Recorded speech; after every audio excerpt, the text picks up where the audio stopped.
From kitty fiddling psychics to the most suspicious character of them all, L. Ron Hubbard. Join us as we take a look at 10 frauds pretending to be holy or supernatural. Let's get into it. Pew! Actually, Ray Del Harris, an American-born woman in 1962. This charlatan pretended to be a Jamaican fortune teller on television commercials for her pay-per-call telephone service. Obviously, she was ripping off gullible customers from 1997 to 2003, and prior to that had worked other scams under various other names and absconded owing money. She escaped indictment by having her promoters settle with the Federal Trade Commission over deceptive advertising, billing and collection. Ever the hustler, Harris has done TV ads under the Miss Cleo persona to sell cars and has made a documentary in 2014. A stage performer and career criminal, including kidnap, torture, escape ×3, burglary and assault, Heydrich had an act where he seemed to be able to move objects with only his brain power and other cheap magician-type tricks. He was debunked on national television on That's Incredible and also What's My Line. He later confessed to being a fraud. This phony was arrested on an outstanding warrant in 1989 when cops saw him on the Sally Jessy Raphael show. He was sentenced to 17 years in prison for child molesting. After serving his prison time, he was sent to a mental hospital and has failed to trick them into releasing him. The star of television shows For Idiots, crossing over with John Edward and John Edward Cross Country, this guy was parodied on South Park to illustrate just how ridiculous his act is, calling the episode the biggest douche in the universe. His act is easily repeated by anyone familiar with manipulating suggestible audiences, and no evidence exists that he has any true psychic abilities. Telekinesis, psychokinesis, psychic and television magician, this guy made a living largely by seemingly being able to bend spoons with only his mind. Despite being called out as a phony and refusing to work with spoons not provided by himself, he continues to make a living faking people out. Oh, and he got his abilities from extraterrestrials.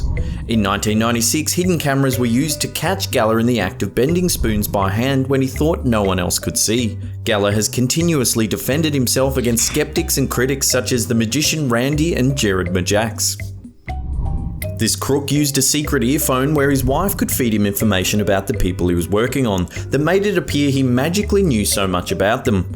The Trinity Foundation described him as fundamentally evil because he knows he's a con man.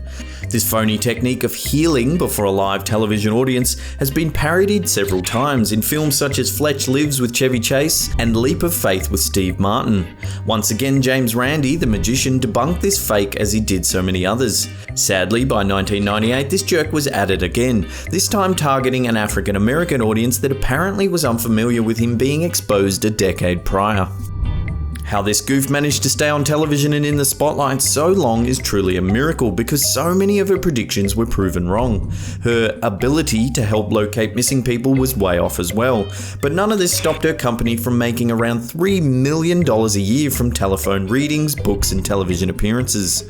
Once again, James Randi debunked this phony, and in 1992 she finally got indicted and convicted of fraud and grand larceny, for which she got a sentence of 1 year probation, perhaps her greatest trick of all. This TV preacher is known for his phony healing of people with various serious afflictions and went too far when he claimed to have been curing AIDS. The advertising standards of South Africa found his claims fraudulent and would not allow his ads to run in newspapers. Also the preacher of clean living and family values, he was outed by his own followers for leading an organisation rife with sexual abuse that he is accused of personally covering up. Claiming not to be homosexual despite long-rumoured claims that he is indeed gay, Angley has no children and is known for allegedly examining the genitalia of male followers. No criminal or civil charges have ever been filed. This con artist reaped millions from his ministry called PTL as a television preacher, which was basically one big fundraising event. His wife Tammy Faye Bakker was part of the act as well. Bakker went to prison in 1989, convicted of 24 counts of fraud and conspiracy, being sentenced to 45 years in jail. The convictions were upheld on appeal, but he won a resentencing to only 8 years in jail. Fellow TV preacher Jerry Falwell called Bakker a liar, embezzler and sexual deviant. Did we mention he was also having an affair that he tried to cover up by bribing the young lady with church money? On top of that, the woman accused him of rape. Bakker is allegedly still paying off a $6 million tax bill to the IRS, and not surprisingly is back in the preaching and begging for money business. Tammy Faye divorced her convicted husband and married a guy that was later accused of stealing over $5 million from PTL through fraudulent construction bills and was sentenced to 27 months in jail for bankruptcy fraud. Honourable mention to Tammy Faye Bakker for somehow staying out of jail through it all.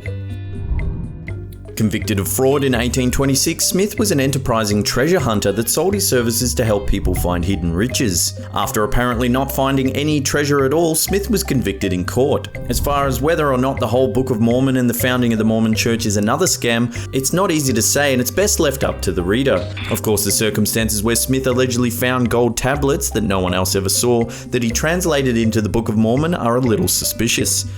The man he translated the secret text to had a skeptical wife that advised him to tell Smith that the transcripts had been accidentally burned up, and if the second interpretation varied, the scribe and his wife would be aware that Smith was playing a trick. Of course, the second transcript varied, but though caught, Smith explained it with some kind of excuse that apparently the scribe bought into. South Park beautifully took the piss out of this story in their aptly titled episode All About the Mormons. Obviously, the Latter-day Saints have an official response to all this stuff, so feel free to consult their website or discuss this with an official church member before you come to any conclusions. Actually, Lafayette Ronald Hubbard, this science fiction writer turned religion/cult founder, is presumably somewhere up in space in one of his many existences experiencing clarity. A mediocre science fiction writer, it seems much of his life was failure and lies, with a blatantly phony military record presented as part of his church's propaganda. His cult-like church, where of course members are required to be totally obedient and turn over their wealth, is actually still considered a religion in the US, but has lost that status in some other countries due to overt fraud. Considered mentally ill by the FBI, Hubbard spent his late couple of decades dodging authorities over various shady schemes.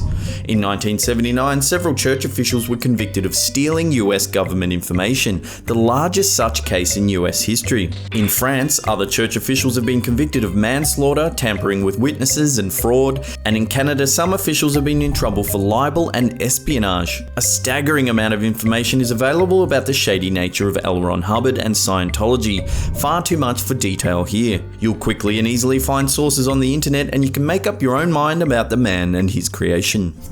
Well, that's it for this episode. Thank you so much for watching. Huge shout out to History and Headlines for collaborating on this one. If you want to check out more lists just like this, head to their website. There's a link in the description box below. And that's it for me. I'll see you all next time. Bye. Pew.